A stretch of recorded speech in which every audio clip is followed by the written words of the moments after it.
श्री महावीर स्वामिने नमः। श्री गौतम स्वामिने नमः। नमो तिथ्यस्स। नमो नमो नाणदिवाय रस्स। 45 आगंतक 45 आगम वाचना 2076 श्रावण सुद पूनम 3/8/2020। युग प्रधान आचार्य सम परम पूज्य पन्यास श्री चंद्रशेखर विजय जी महाराजा के शिष्य परम पूज्य आचार्य भगवंत श्री मेघदर्शन सुरेश्वर जी महाराजा का यह परिपत्र मैं आपको पढ़ के सुनाता हूँ। श्री विपाकांग सूत्राय नमः।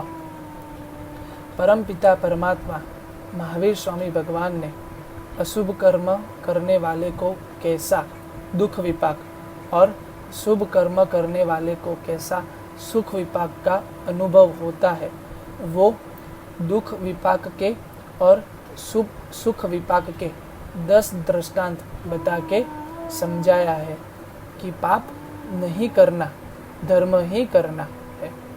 पाप गत जन्म के हो या इस जन्म के, सबको भुगतना ही होगा। बिना भुगतान कर्म का नाश होना दुष्कर है। तीर्थंकर, चक्रवर्ती आदि समर्थ पुरुष को भी कर्म विपाक सहन करना पड़ा। हमको भी कर्म विपाक सहन करना पड़ेगा। हम कैसे बिना भुगतान छूट सकेंगे। श्री विपाकांग सूत्राय का आज का श्लोक प्रमाण। मूल श्लोक 1250 श्लोक प्रमाण करता श्री गणधर भगवंत। टीका 900 श्लोक प्रमाण करता अभय देव सूरी जी। कुल 2150 कुल श्लोक प्रमाण। 2 श्रुत स्कंध है, पहला दुख विपाक और दूसरा सुख विपाक। दोनों में 10-10 अध्ययन है। दुख विपाक श्रुत स्कंद में पहला भृगापुत्र, दूसरा उज्जयतक सार्थवा पुत्र, तीसरा सेनापति का पुत्र विजय चोर, चौथा सार्थवा पुत्र सकट, पांचवा पुरोहित पुत्र बृहस्पति, छठा नंदीवर्धन राजकुमार, सातवां सार्थवा पुत्र उबरदत्त, आठवां माछीमार पुत्र सौरिक दत्त, 9वां गृहपति पुत्री देवदत्ता और 10वां सार्थवा पुत्री अंजू की बातें हैं। पहला, भृगापुत्र जन्म से अंध, बधिर, मूक, पंगुल था। हाथ, पैर, कान, नाक आदि अवयव ही नहीं थे, सिर्फ आकृति मात्र था। भयानक दुर्गंधी था। गौतम स्वामी खुद उनका दर्शन करने को मुख पर मुपत्ति बांध के गए थे। नारक जीव समान उसकी वेदना देख के आश्चर्यचकित हुए। पूर्व जन्म प्रभु से जाना। सत्ता का दुरुपयोग नहीं करना चाहिए, दूसरे को त्रास नहीं देना है। सत्ता है तो दूसरे को सहाय करनी है, सबको अनुकूल बनना है, प्रतिकूल कभी भी किसी को नहीं बनना है। सत्ता मद में सभी को त्रास दिया, परिणाम स्वरूप भयानक रोग प्राप्त कर नरक में गया। भृगा देवी के गर्भ में आया। गर्भपात के लिए भयानक दवाएं दी गई तो भी मौत नहीं हुई। बिना भुगतान कर्म खत्म नहीं होता। इस भव में 26 साल हैरान परेशान होने के बाद सिंह बनेगा, वहां से नरक में जाएगा, वहां से सांप बनेगा, वापस दूसरी नरक में जाएगा, वहां से पक्षी बनेगा, वापस तीसरी नरक में जाएगा, वहां से सिंह बनेगा, वापस चौथी नरक में जाएगा, वहां से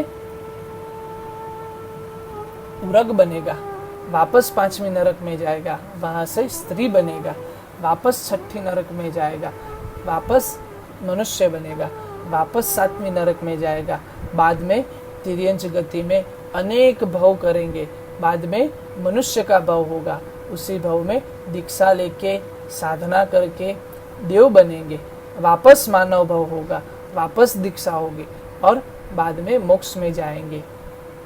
बाकी का 9 व्यक्ति ने भी ऐसे ऐसे भयंकर पाप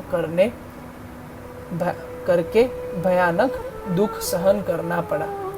हमें दुखी नहीं होना है तो हिंसाचार, लाच, मांसाहार, पशुओं को त्रास देना, वेश्यागमन, मदिरा, अंडे खाना, चोरी, पंचेंद्रिय वध, बाल हत्या, गर्भपात, कठोरता, क्रूरता, कामभोग आदि का त्याग करना है।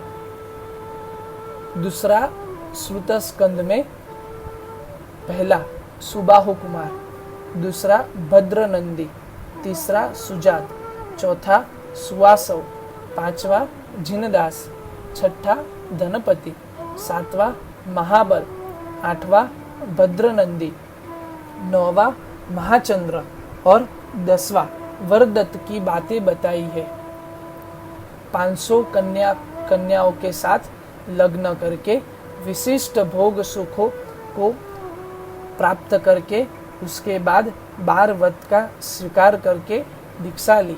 बाद में सद्गति की परंपरा चालू हुई और मोक्ष की प्राप्ति सभी को हुई। सभी ने पूर्व भव में उल्लास से सुपात्र दान किया था। अतः गुरुदेवों की भक्ति कीजिए, पुण्यानुबंधी पुण्य का उपार्जन कीजिए। अवसर पधी जवानो फरीने नहीं मले रे, अवतार मानवीनो फरीने नहीं मले रे। मनुष्य भाव अति दुर्लभ है, उसमें भी बोध होना, केवल ज्ञानी परमात्मा मिलना, जिन शासन मिलना, देव गुरु का योग मिलना, उसमें भी 45 आगम ग्रंथ का सत्संग होना अति दुर्लभ है। अतः हमें भी आत्मकल्याण लक्ष्य जीवन से सद्गति तो अवश्य निश्चित करनी चाहिए। प्रभु का शासन प्राप्त कर संयमियों की सेवा कर खुद संयमी बने, ऐसा गुरुदेव मेघदर्शन सूरी जी का आशीर्वाद। सह धर्म लाभ।